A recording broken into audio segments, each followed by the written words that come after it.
बावड़ी कुएं पर आए हैं, चोर तोते मीनार की कब्र भी देखी है, क्या देखा है यहाँ पे सर? संभल प्राचीन नगर रहा है और इस नगरी में इतिहास से लेकर वर्तमान तक अनेक अवशेष उपलब्ध भी हैं, दिखते भी हैं और उनको हम संरक्षित करने का, सुरक्षित करने का प्रयास कर रहे हैं और उसी के क्रम में एएसआई की टीम के साथ हम भ्रमण कर रहे हैं। सर, एएसआई प्रोटेक्ट होने के बावजूद भी आज ये पूरे खंडर में तब्दील है, इनका दशा बहुत ही खराब है। एएसआई प्रोटेक्टेड जो फिरोजपुर का किला है वो है और एएसआई ने वहाँ पे प्रयास भी किया है, वहाँ पे चार दीवारी की है, उसे सुरक्षित किया है, किंतु उसके बाद भी आसपास के जो लोग हैं उनका रेगुलर वहाँ आना जाना रहता है, टू एंड फ्लो रहता है, इस कारण से वहाँ समस्या है थोड़ी, तो वहाँ वो एएसआई को हमने अवगत करवाया है, तो एएसआई उसकी ओर ध्यान देगा। दूसरा जो नीमसार तीर्थ का कुआं है वो यहाँ का सबसे जागृत कूप है क्योंकि उसी में जल मिला है, क्योंकि तो वो तीर्थ भी जागृत है, मुझे लगता है इस कारण से भी वहाँ पे जल मिला है और मात्र 10 से 12 फीट पर जल है। इसके बाद तोता मैना की जो कब्र है वो भी थोड़ी जीर्ण शीर्ण हालत में, उसी को भी सुरक्षित करने की आवश्यकता है। और चौथे स्थान के ऊपर जो राजपूत काल की बावड़ी है जो पृथ्वीराज चौहान के समय में बनी थी, तो वो भी बहुत सुंदर बावड़ी है, अंदर बहुत भव्य भी है, इसको भी सुरक्षित और संरक्षित करने की आवश्यकता है। सर, जिस तरह से ये संभल पृथ्वीराज चौहान की बावड़ी कही जाती है और उनकी ये उन्हीं की निशानी बताई जाती है बावड़ी कुआं, लेकिन आज ये बड़ी बदहाल स्थिति में है, चोर कुएं के नाम इसको दे दिया गया है। इतिहास को संजोएगी नहीं तो इतिहास आपको छोड़ देगा, तो इतिहास को पकड़ना भी पड़ता है, इतिहास से सीखना भी होता है और इतिहास की चीज़ों को भविष्य में बताना भी होता है।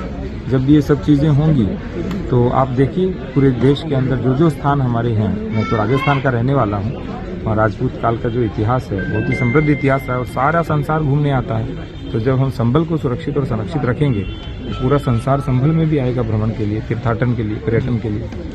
जिस तरह संभल के लिए जो धरोहर हैं सब विलुप्त होने की कगार पर है, क्या इनका जीर्णोद्धार किया जाएगा, रखरखाव किया जाएगा आने वाले समय में? बिल्कुल जीर्णोद्धार किया जाएगा स्टेट आर्कियोलॉजी की टीम के साथ और एएसआई की टीम के सहयोग से हम इनको बहुत अच्छे से सुरक्षित भी करेंगे, अपनी विरासत को संरक्षित भी करेंगे और भविष्य में सबको बताएंगे भी। अभी और ऐसी कितनी विरासतें होंगी जो मृत अवस्था में विलुप्त हो चुकी हैं, उनको उनका रखरखाव वगैरह किया जाएगा? 19 कूप और 68 तीर्थ सामान्य रूप से मिलते हैं, कुल 87 है। उसके अतिरिक्त अनेक स्थान हैं, जैसे इसकी गिनती उसमें नहीं होती लेकिन ये भी एक स्थान है। तोता मैना की कब्र है वो भी एक स्थान है, वो इसकी गिनती इसमें नहीं होती। तो ऐसे अनेक स्थान है, अभी तो काउंटलेस में कह सकता हूँ और फाइनली मुझे लग रहा है कम से कम 200-250 स्थान यहाँ पे कम से कम होंगे जहाँ लोग आएंगे 2-4-5 दिन बताएं, हम भी कहेंगे कि भाई एक दिन गुजारें संभल में। संभल के 68 तीर 19 कूपों को लेकर के सर क्या कार्रवाई की जा रही है? कितने तीर जो है जागृत कूपों को हम संरक्षित करा रहे हैं। एक कूप जल्दी ही आपके सामने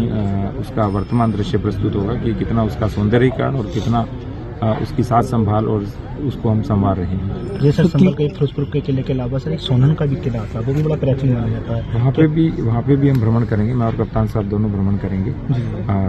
धीरे धीरे भ्रमण कर रहे हैं ताकि चीज़ों, क्योंकि समय लगता है, इतनी प्राचीन चीज़ें हैं उनका स्ट्रक्चर भी नष्ट नहीं होना चाहिए और अच्छे से उनकी खुदाई भी हो, एक्सकेवेशन भी हो। तो धीरे धीरे जितनी भी एएसआई की चीजें हैं और एएसआई से अन्य भी जितनी चीजें हैं उन सभी का भी भ्रमण करें। जितनी चीजें हमारी विलुप्त हो चुकी हैं, जिन लोगों ने इन पर अतिक्रमण कर रखा है, अवैध कब्जा कर रखा है, क्या उन सबको नष्ट करवा जाएगा, हटवा जाएगा? आपने बोला अवैध कब्जा, अवैध तो हटता ही है हमेशा। जी ठीक, थैंक यू। चलो।